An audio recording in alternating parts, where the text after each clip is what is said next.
Hello there, welcome back to the channel. And if you're new here, thanks for joining me IRL, in real life. That's right, no AI slop here. You're gonna get real pictures, real videos, a handwritten script, and then narrated by me. Flaws and all, believe me. I don't even use any of that AI thumbnail crap, but you're also never gonna see me also giving you and ha ha ha on the thumbnail. You're gonna get what you're gonna get. And today you're gonna get the battle of the network stars and the soft glow of electric SEX. Gotta watch that algorithm, you know. I'm Victor, and straight out of the Gen Experience, the mother of all reality shows, Battle of the Network Stars, and all the skin that came with it. The innocent fun of celebrity competition alongside the titillating sexuality on full display. For any boy or girl coming of age at this time, looking might have felt shameful. But we just couldn't turn away. Please click that like so YouTube can share this show with the world, and let's get on with it. The original Battle of the Network Stars ran almost annually for 12 years, only missing 1986 and 1987. There were 19 total televised competitions twice each year, the first at the top of the fall season, and then again in May during, what else? Sweeps Week, of course. That imperative time of year where the TV ratings would determine if shows were picked up or canceled, so you brought out the big guns to attract viewers. But it was more than the guns that had people watching.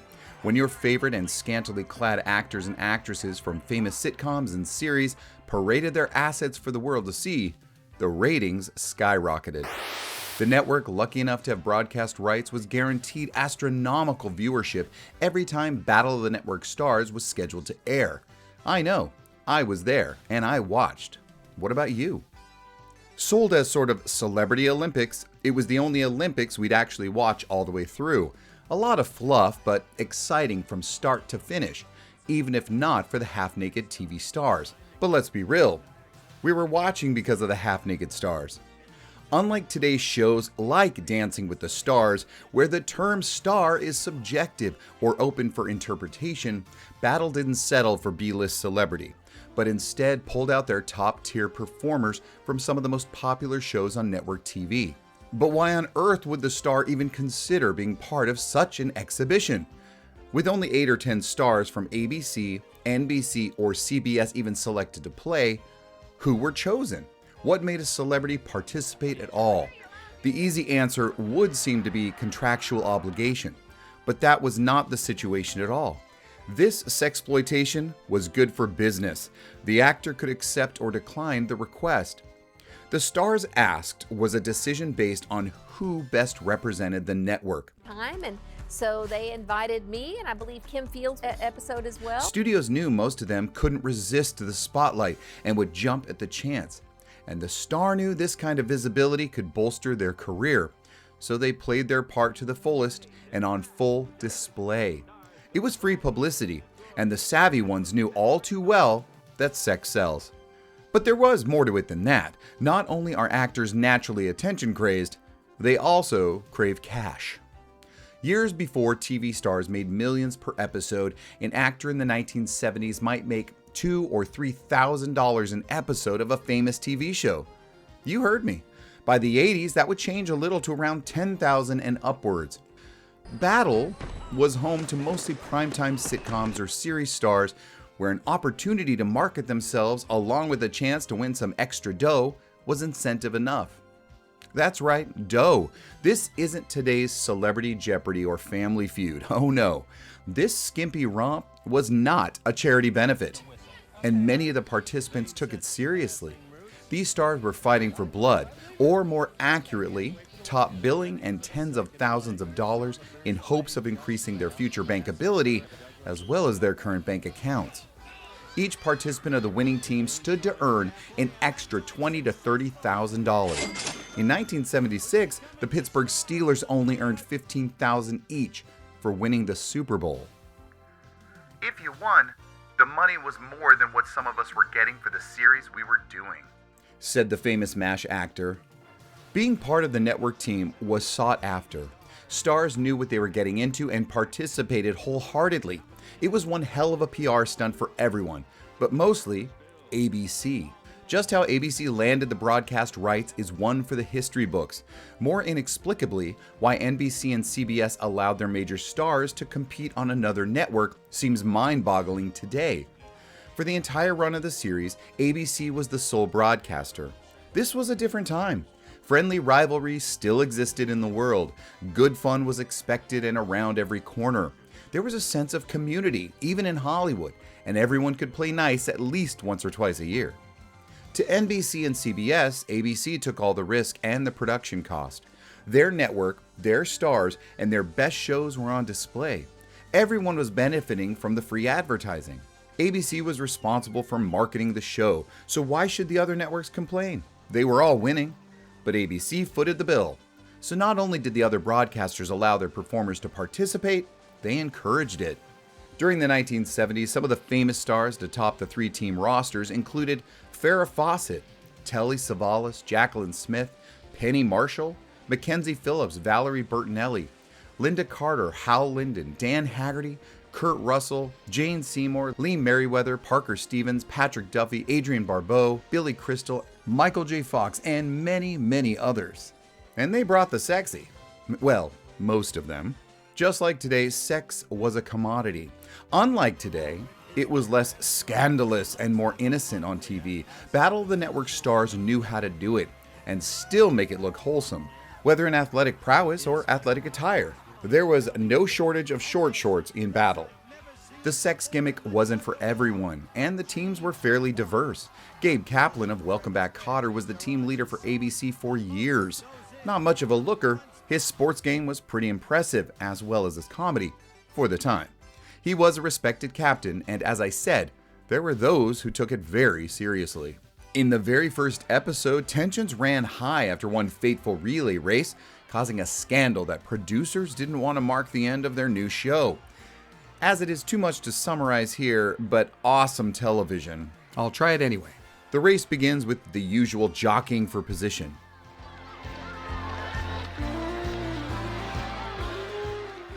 Then Ben Murphy moves off his mark and accepts the baton from Joanna Pettit early, then rockets to a win for NBC.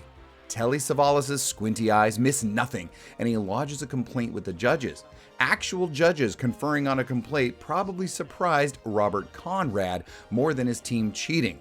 But they agree it was an unfair move and place ABC in first and NBC in second. CBS remains in third. They must have sucked so bad that the cheating team still made second. Hot Pants Conrad, you know, Jim from Wild Wild West, was pissed and begins to run his mouth unfiltered and incoherent. He talked over everyone and everything, even threatening to pull his team out of the game. This is the first ever episode, and we have a real breakdown from a major star, the captain of the team, who really doesn't know what he's arguing about anymore. He puts forth an idea, and surprisingly, Gabe Kaplan accepts a one-on-one race-off between the two of them. So Kaplan and Conrad start at the exact same mark on the track, but Kaplan's even in the outside lane and would have further to run. Cotter still smokes Conrad to the finish line, probably because Conrad was smoking right before the race. Kaplan's team had little faith that he would be able to keep their first place position, but then they carried him off a winner and into the hands of Linda Carter. Now, had this happened in today's cynical world, well-adjusted people would probably be ranting on how this whole incident was staged, made up. But back in 1976, no sane TV producer wanted this kind of controversy to sell their show or their stars. This was authentic reality TV before the word was even coined or lost its meaning. Water events were inevitably popular, and they didn't stop at just swimming. But Linda Carter was certain to make a Wonder Woman-sized splash before diving in. And lustrous Linda Carter, the Wonder Woman. She, by the way, as she has to be in her role, a very good athlete. Let's look for the start. Beautiful start by Linda Carter. Okay, wasn't that good of a start. Well, none of the female amateur athletes wanted the booby prize. They wanted to win. Coming up, kayak, wash day. Some stars confidently dress down for this pool-sized version of the sport, and others just look like fish out of water. The great anchorman in the swimming for the NBC group will now be leading off. And They finally got Dave Letterman out of the waterfront. Right now, Shatner's developing a lead. Letterman finally got in, and Timmy Reed takes over. He doesn't like the water either. He's got his boat under control. Just a little bit of difficulty, but now under control. And then there was the dunk tank, officially called the baseball pitch or the baseball throw. As you can tell, this was a serious business. Swimsuits were once again in order to assure the audience stayed tuned in, while the likes of Tom Selleck, who took an unusually long time to strip down, and Catherine Bach of Dukes of Hazzard were the pitch-perfect victims for those team members throwing baseballs. And if things were not going down as hoped, it seemed suspicious when even a close call could trigger the device, plunging the hapless celebrity into the water, assuring TV viewers got the obligatory wet suit shot.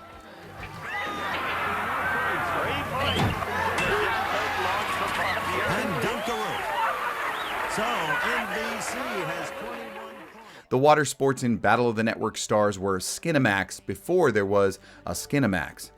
And we weren't complaining. This was network TV after all. The show was advertised in the TV guide and was run like any other show at the time. It was not looked at as adult content, and watching it shouldn't have been secret or caused shame. But it could. At certain ages, adolescents were glued to the set and experiencing some new and funny feelings. Tingling, down there. Did we feel dirty or guilty watching it? Well, if our parents sat down to watch beside us, you bet we did.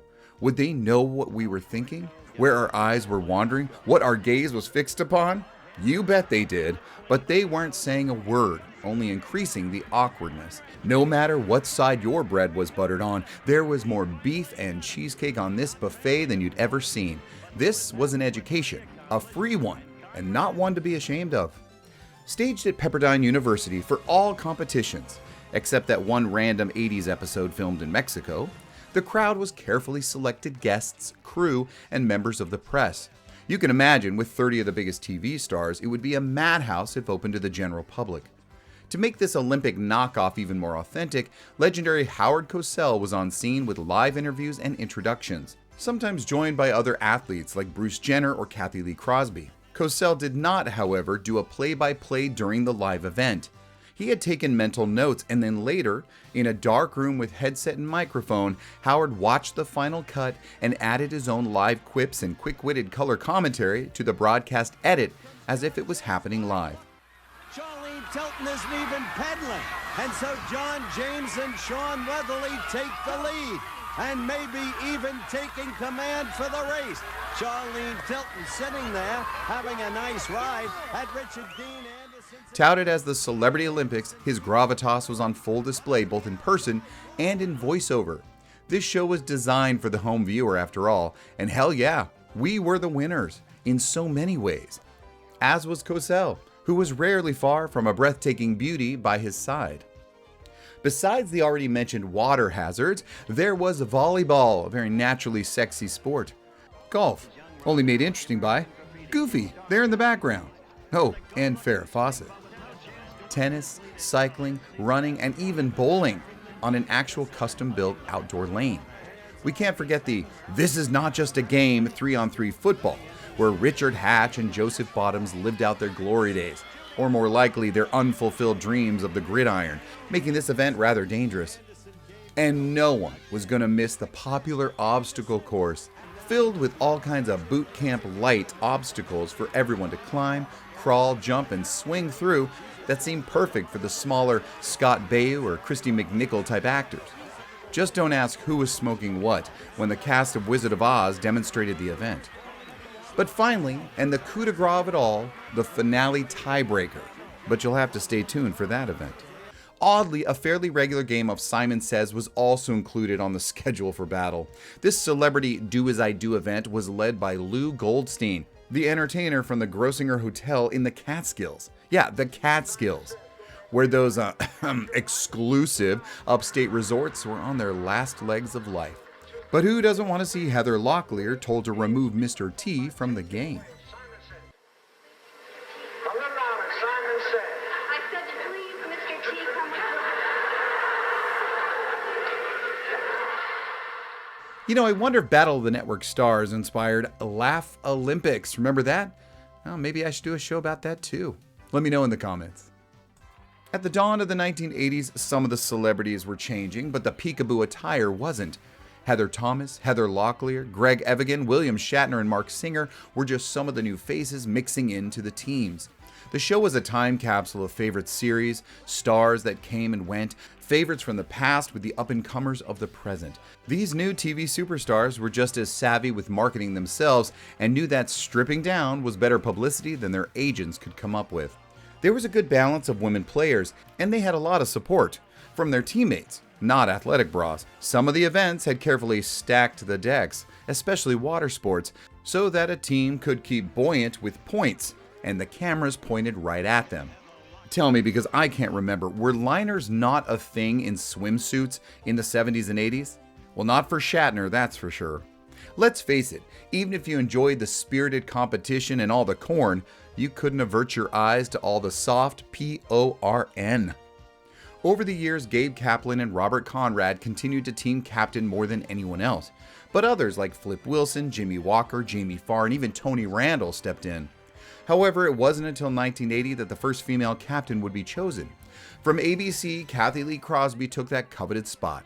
Sadly, only one other woman would ever captain a team throughout the original series, Barbara Mandrell in 1981 for NBC. I know, I was just as surprised. Not that there was only one other woman, but because it was Mandrell. The events went on as scheduled as the Malibu sun shined above these Hollywood stars. Between events, hosts would add in their observations and good-natured breakdowns of the entire spectacle, sometimes surprising everyone by getting into the action themselves. Insert your own comments here. It was a different time, as is apparent by all the lighting up after competition. With 3 networks competing, the points for each events tallied, the team with the lowest score was eliminated. But don't worry about them, they still each got $5,000. In the end, the 2 other teams had to face off for the finale, a simple tug of war over water to determine the ultimate fate, and those who walked away thousands of dollars richer. This was the coup de grace. The tug of war marked the end of the show, but not before 5 of each team's best tugged the hardest and forced their opponents into the mud and walked away with fortune and more fame. With all of these individual events, this was the deciding factor. It didn't matter your point spread, it all came down to who could tug better. In the early 80s, during an epic tug-of-war contest where CBS had Tom Wopat, Catherine Bach, and Pernell Roberts on a 2-man, 3-woman team, upset NBC, who had a usual 3-man, 2-woman team led by Mark Harmon. And this was done without CBS's previous 1979 secret weapon, the Hulk himself, Lou Ferrigno, in the anchor spot. And that was it. The winners were crowned, these faces were back on their show, and maybe even back the following year for another Battle of the Network Stars. Just under 30 years later, Battle of the Network Stars was rebooted and returned into a 1-season full series. With 10 episodes, the competition did include many of the same events, but added things like archery, soccer, and basketball. This 2017 show was a reunion of sorts. Although there were only 2 teams competing, many of the original stars returned and joined with other celebrities from different eras and genres, and they competed in this summer series that was operated purely on point value, but still ended with a tug of war and still aired on ABC. Although there are conflicting reports of payment and if any cash prizes were available, it's hard to believe that now in the 21st century, stars could play for a purse like they did in the original. An article from TV Line in June that year stated, "While they competed with a premium on winning and a desire to be victorious, there was no money involved in the competition. The focus was on the competition itself and the pride of representing their network and a worthless medal." Not sure if that was the case, but if it was, I can't imagine that flying in today's day and age, and it's probably why it didn't continue. Although there was one more and a lesser interesting Battle of the Reality Stars, these guys fought hard, but this time to just add an additional 30 seconds to their 15 minutes of fame. With all the sexism on display and blatant ethnic disparages hurled at one another, Battle of the Network Stars was good fun and badass, unapologetic Gen Experience content that I know would never be made today. And that's exactly why it will always remain awesome. What do you remember from this era or this show? If it was one of your favorites, please click that like. The Gen Experience was an incredible time to grow up in, and if you like to see more of it, please press subscribe. I have no doubt you tuned in hard to Battle of the Network Stars. Thanks for watching, and until next time. And watch me on Battle of the Network Stars.